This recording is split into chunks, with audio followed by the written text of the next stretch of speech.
स्वरों व व्यंजनों का 4 स्थान।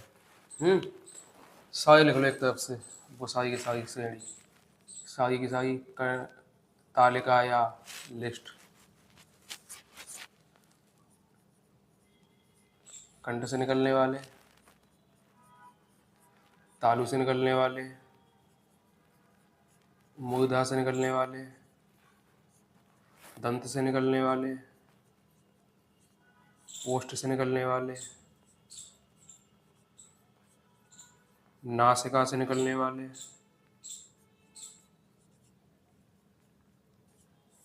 जीवा से निकलने वाले,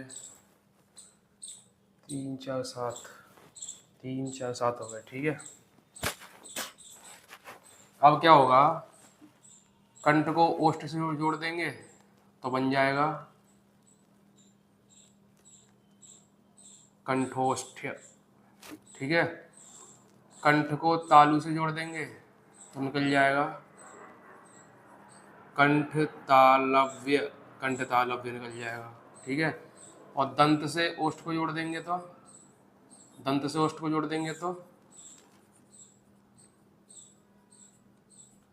दंतोष्ठ।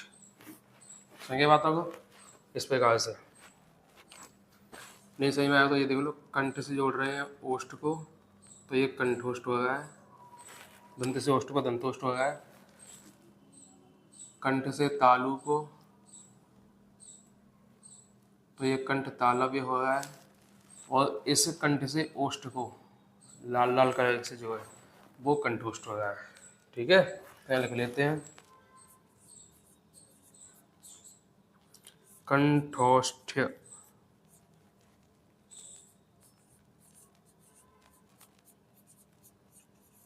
कंठ तालव्य,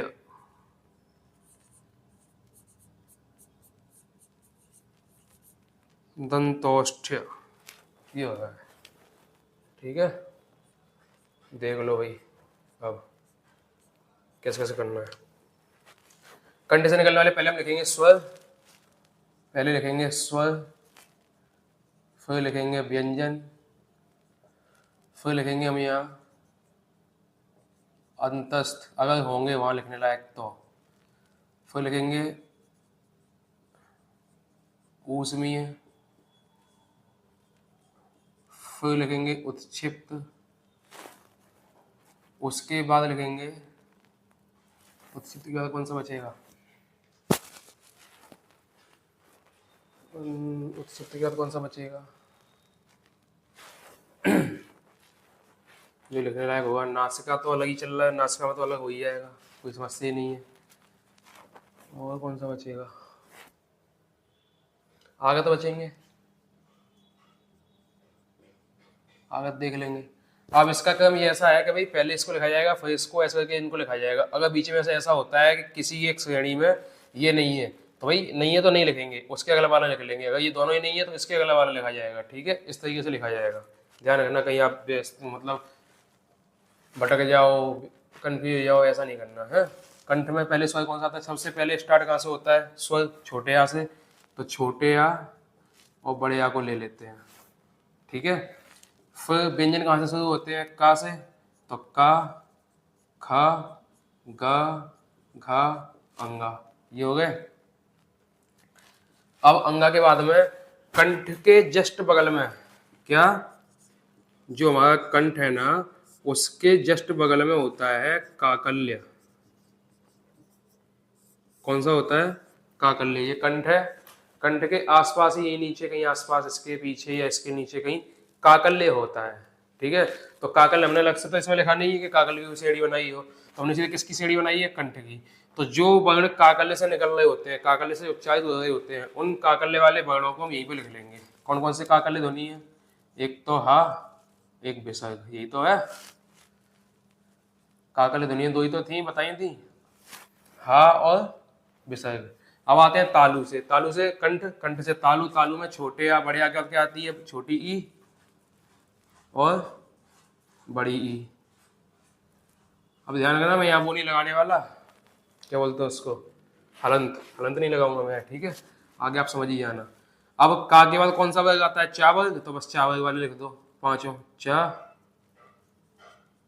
छ, ज झा अइया, चा छा जा झा अइया। ये हो गए काकल्य से, सॉरी तालब से, तालू से। अब आता है मूर्धा। मूर्धा में कौन सा निकलता है? ऋषि। और चा का कौन सा वर्ग आता है? टावल। टा ठा डा ढा ड़ा। इतना हो गया। अब दंत से आ जाओ। दंत में, दंत में स्वर कोई नहीं आएगा तुम्हारा, तो क्या आएगा? दंत में सीधे ये आएंगे, का च ट प, कच्चा टप का, पा आएगा नहीं, ता आएगा, तब पका। ता से अड़िए, ता वर्ग वाले आएंगे, ता था द ध न। हो गया दंत से। अब ओष्ठ से आ जाओ, तो ओष्ठ से ऊ आता है, ऊ आता है, छोटा ऊ और बड़ा ऊ। यहाँ ओष्ठ से कौन सा आएगा? पा, पा फा बा भा म, पा फा बा भा म। हो गया। नासिका से कौन से आएंगे?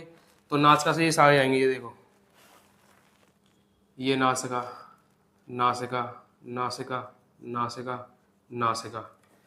तो नासिका में क्या होता है? वैसे तो ये सब अलग अलग है, जितने पंचाक्षर है, ये 5 अक्षर, इन सब के अलग अलग उच्चारण स्थान है, कोई कंठ से, कोई तालु से, कोई मूर्धा से, कोई दंत से, कोई ओष्ठ से। लेकिन इन सबको इकट्ठा लिखा जाता है ना एक तरफ, जैसे अपन ने कह दिया अनुनासिक, अनुस्वार, पंचमाक्षर, ये सब अपन बोल रहे हैं, नासिक के बोल रहे हैं, तो ये सब के सब संयुक्त रूप में बोल रहे होते हैं ना, संयुक्त रूप में।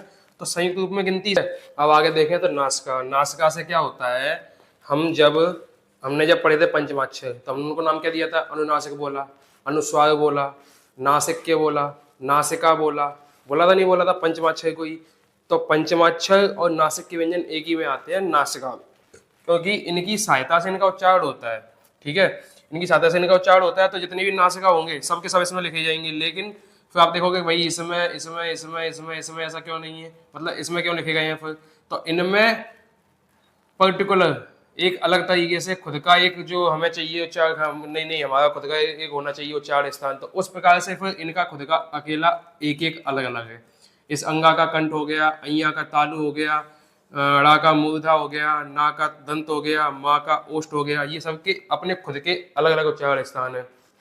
लेकिन इन सबको बोला जाता है नाक की सहायता से। किसकी सहायता से? नाक की सहायता से। इसलिए संयुक्त रूप से मिला जुला के सबको एक ही में दे देते हैं, नासिका में। ठीक है, तो नासिका में इनको गिनती किया जाएगा, कौन कौन सा? अंगा, अइया, अड़ा, न, मा। और हमने अनुस्वार, अनुनासिक भी इसी में देख लिए थे, तो हमें तीनों प्रकार के इसमें लिखने पड़ेंगे, अंग, चंद्रबिंदु और आगत। इतना हो गया। अब हमने जो देखे थे उत्क्षिप्त, वो किससे बन रहे थे? इन्हीं से की सहायता से बन रहे थे, तो उत्क्षिप्त भी यहीं पे आ जाएंगे। इस प्रकार से सबसे ज्यादा नासिका में होते हैं 10। ठीक है, ये हो गए 10। जिह्वा में देखेंगे तो नुक्ता वाले जो आगत वर्ण है वो का, ख, ग, जा आता नहीं है, जा चला जाता है यहाँ दंत में। ये देखो दा, जा दंत में आ गया, क, ग, जा और फा। फा दोनों तरीके से हो जाएगा, एक तो यहाँ भी हो जाएगा फा, एक यहाँ भी हो जाएगा। दंतोष्ट में वा आ जाता है और फा आ जाता है। हमने देखा था वा यहाँ छोड़ दिया था, जैसे या, रा, ला। अब वा कहाँ है? यहाँ कहीं नहीं है, तो फिर वा यहाँ मिलेगा आपको, और नुक्ता वाला फा यहाँ मिलेगा आपको। कंठोष्ट में कंठ और ओष्ठ से, गले से और होठों से बोलने वाले स्वर, कंठ और ओष्ठ, जगह ओष्ठ। कंठ में आ, ओष्ठ में ऊ, दोनों को मिला के ओ। छोटी ओ, बड़ी ओ। ऐसी कंठ और तालु से मिला के, कंठ में ये, तालु में ये, तो छोटा आ, छोटी ई मिला के ए, और ये ए। समझ गए बातों को? इस प्रकार से अपने सारे के सारे व्यंजन और स्वर का उच्चारण स्थान मिल जाता है हमको। ठीक है, पहले लिखा जाएगा स्वर, फिर व्यंजन, फिर अंतस्थ। अंतस्थ, ये देखो अंतस्थ, अंतस्थ, अंतस्थ। इसके बाद में ऊष्मीय, ऊष्मीय, ऊष्मीय। फिर आएगा उत्क्षिप्त, ये उत्क्षिप्त पीछे से। फिर आएगा आगत, यहाँ आगत है तो यहाँ लिख देंगे, और पीछे से लिखना है इसमें, तो इसको हटा के पीछे से लिख दो भाई। ला कर दो यहाँ, सा कर दो और जा कर दो, ला सा जा।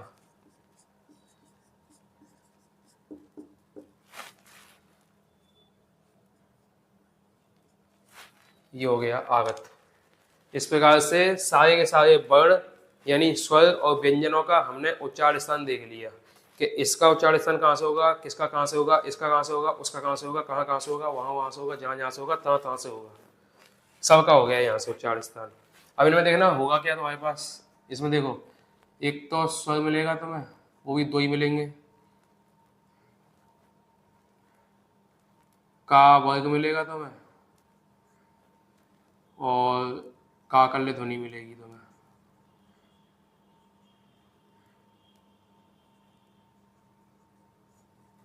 ये मिलेगा, स्वर मिलेगा, का वर्ग मिलेगा, का कल्य मिलेगी।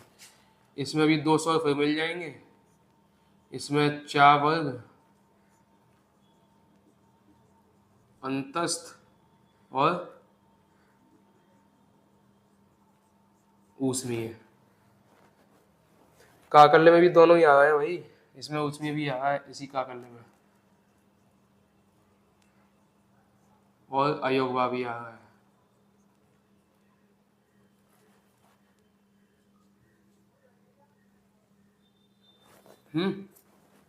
मूर्धा में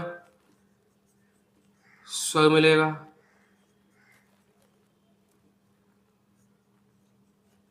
टा वर्ग मिलेगा, अंतस्थ है, ऊष्मीय है।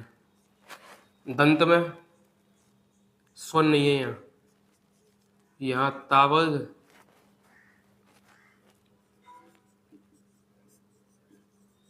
अंतस्थ, ऊष्मीय और आगत, इस प्रकार से यहाँ मिल जाएगा। इसमें देखेंगे तो स्वर तो है ही है दो, और पावर्ग है, बिना किसी संकट के, बिना किसी समस्या के दो चीजें हैं। ठीक है, झंझट ही नहीं याद है। नासिका में पंचमाक्षर,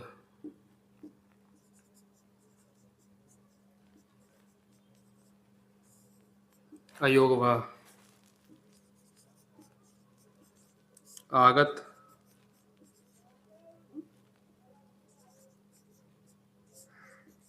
उत्क्षिप्त। ठीक है, यहाँ पे तो सारे नुक्ता वाले आगत वर्ण है।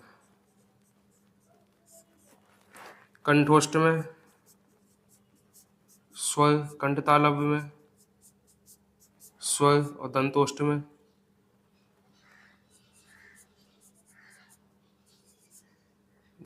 अंतस्थ भी है और आगत भी है।